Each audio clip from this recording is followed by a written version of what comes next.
నేను ఇప్పుడు చూపిస్తాను. అలాగే మీలో ఎంతమందికి గోంగూర పచ్చడి అంటే ఇష్టమో కామెంట్ చేసేయండి. ఎలా చేసుకోవాలో చూసేసేయండి.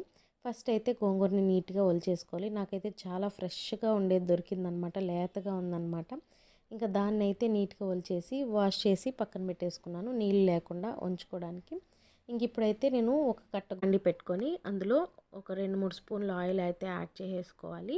ఇంకా ఒక స్పూన్ ధనియాలు, ఒక స్పూన్ జీలకర్ర, మెంతులు కావాలంటే కూడా యాడ్ చేసుకోండి.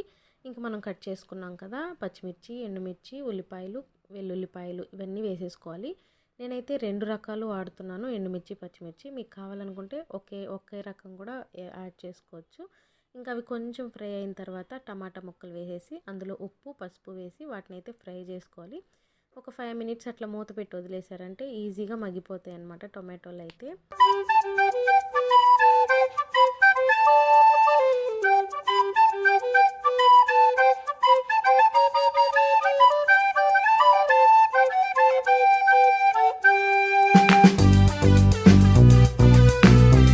ఇంకా ఈ గోంగూర పచ్చడి అయితే మనకి సంగటికి బెస్ట్ కాంబినేషన్ అని చెప్పొచ్చు.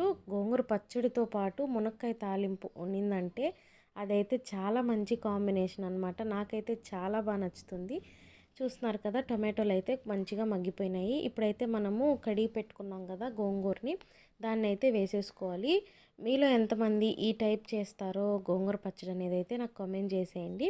ఇలా కాసేపు మూత పెట్టేసి వదిలేసామంటే అది ఆవిరికే మగ్గిపోతుందన్నమాట. ఆకు ఒక్కసారి అలా వేడి మీదే కలుపుకుంటూ ఉంటే ఇలా దగ్గర పడిపోతుంది.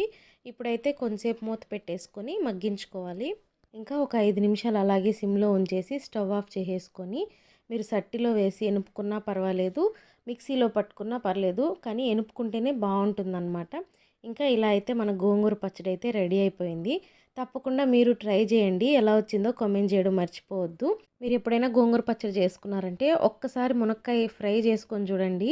ఆ రెండిటి కాంబినేషన్ అయితే చాలా బాగుంటుంది. ఈ వీడియో మీకు నచ్చినట్లయితే please do like, share, comment and subscribe to my channel. Thank you for watching.